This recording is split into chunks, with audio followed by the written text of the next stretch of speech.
The ever-quirky and refined 2-Point series goes back to its roots a bit with some heightened urgency and a nice helping of man-eating plants.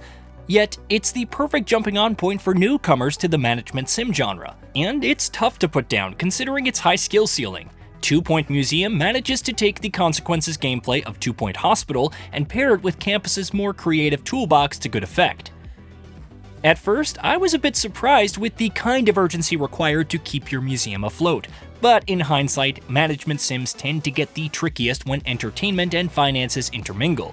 Museums, with their expensive world wonders housed within, can lay waste to the bank account or reward it handsomely in equal measure.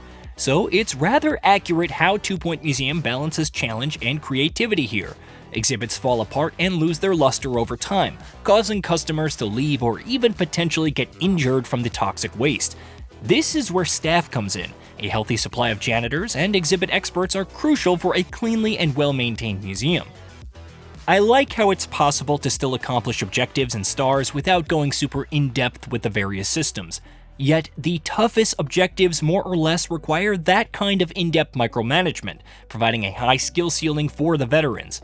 For example, you can set detailed patrol areas for each employee, adjust individual salaries, name various staffers, and even change the colors of their outfits. But if you just want to get by, assigning them a ticket stand to work and occasionally training them with new skills when needed, that'll keep you afloat. I chose not to name any staff or color anything because there was enough to keep me occupied as is. Turns out museum curators have a lot of plates to spin. Just obtaining exhibits in the first place is an adventure in itself. Instead of an exhibit menu housing an infinite stock of, say, Lonehenges, yes, the game is punny, you have to go on expeditions to procure one. This makes each exhibit feel substantial and valuable, since you can't just buy them from a menu. Each expedition requires staff members specialized in a particular field and trained in the required qualifications, or skills as I like to think of them. The way the campaign eases you through these expeditions is smooth and balanced. You never quite feel like you don't have the staff resources to send out, yet you always could train and hire more for the riskier, higher quality exhibits. The riskier the expedition, the more outlandish and popular the exhibit, requiring a large group of highly trained staff to unearth.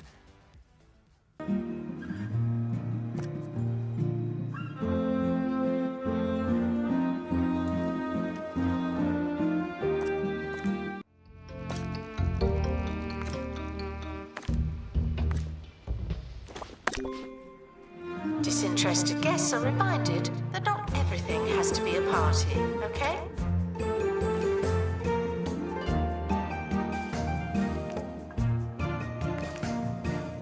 Part of the urgency of 2-Point Museum lies in the many threats that expeditions pose for staff. Untrained and underleveled staff can go MIA or even eaten alive by wild plant life. There's a marginal amount of randomness involved in these events, but the game always lets you know when your staff is trained enough to invalidate injuries and possible losses.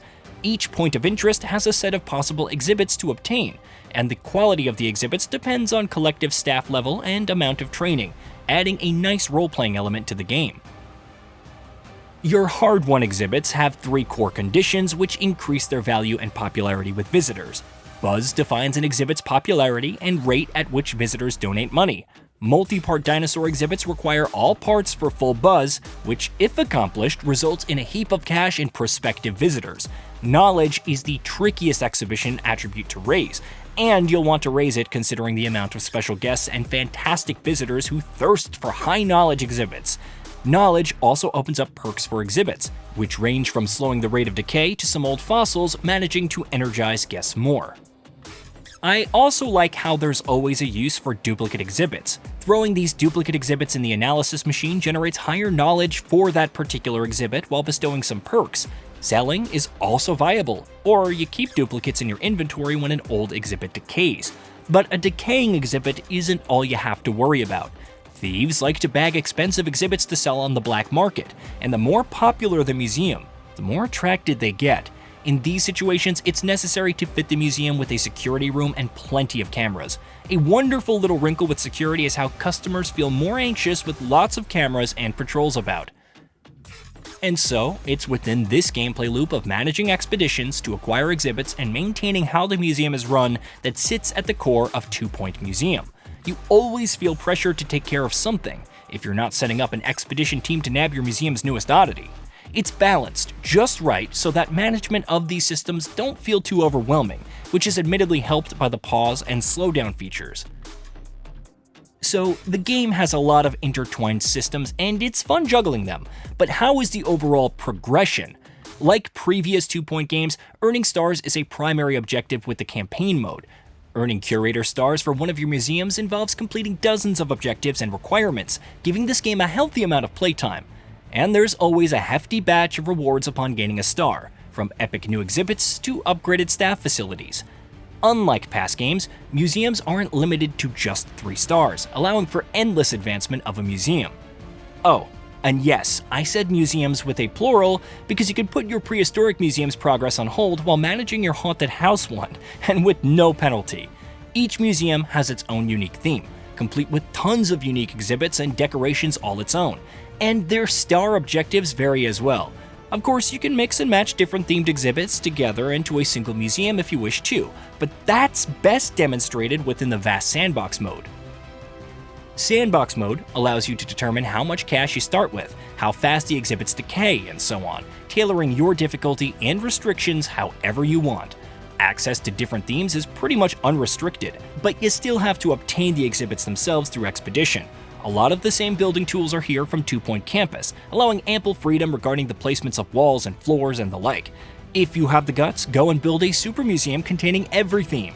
I'm looking forward to what the fandom creates within 2-Point Museum Sandbox mode. This brings me to the UI and menu design. As usual, 2-Point Studios makes some consistently clean menus. There's a lot of info to keep track of, but it's all generally available without congesting the screen too much. The collapsible menus at the bottom help declutter things a bit too. However, on console, things aren't as clean as they could be. Menu build description panels get on my nerves with how often they block the other build options. And on console, it's impossible to collapse these info panels, making me spend more time than I'd like trying to see what decoration or object is hidden behind the descriptive panel. What makes this even more laborious is the control pad responsiveness on controllers, of which there isn't much. The game often neglects your controller pad inputs, making for a janky and inconsistent menu scrolling experience. I'm thankful for control sticks because input delay doesn't affect them. The general interface on console is acceptable and clean, sure, but it just isn't as convenient and smooth as mouse and keyboard. Every menu action requires you to press the specific menu button to navigate between one of multiple panels, while on PC, you just slide and click exactly where you want to go effortlessly. That said, every object, room, and NPC type is distinctly outlined and color coordinated to give the players all the info they need right away. When placing heaters and coolers, for example, an environmental heat map overlays the screen to let you know the temperatures of every area, which is useful for frozen exhibits, or their hot botanic opposites. Barring the console-specific irritants, 2-Point Museum controls wonderfully well, sporting efficiently clean UI. Of course, what really separates 2-Point games from other management titles is its quirky tone, something which Museum proudly puts on display. Tourists get eaten by man-eating plant exhibits, kids climb and fall off stuff constantly, and there's no shortage of ridiculous Yeti guests and the occasional ghost hovering in the ticket queue. The radio station banter is particularly brilliant, referencing past 2-Point games and making fun of itself regularly. Best of all, the 2-Point radio doesn't outstay its welcome or feel repetitive even after dozens of hours of play. I find 2-Point Hospital a bit more clever with its gameplay puns though. Who could forget the light-headed patients with actual light bulbs for heads? All in all, 2-Point Museum offers a familiar gameplay loop and general fun factor to previous games in the series. It blends the urgency of Hospital with the creative tools of Campus to create an addicting and satisfying management sim experience. There's a lot of replayability here, and its tone and content manage to stay fresh, just like any well-maintained museum. While it's true that this title doesn't really do much new or invigorating for the series besides the museum structure, it manages to balance the best aspects of past games together into a satisfying experience. 2-Point Museum is a must-play for fans of the series and a solid game to dig into for management sim players in general.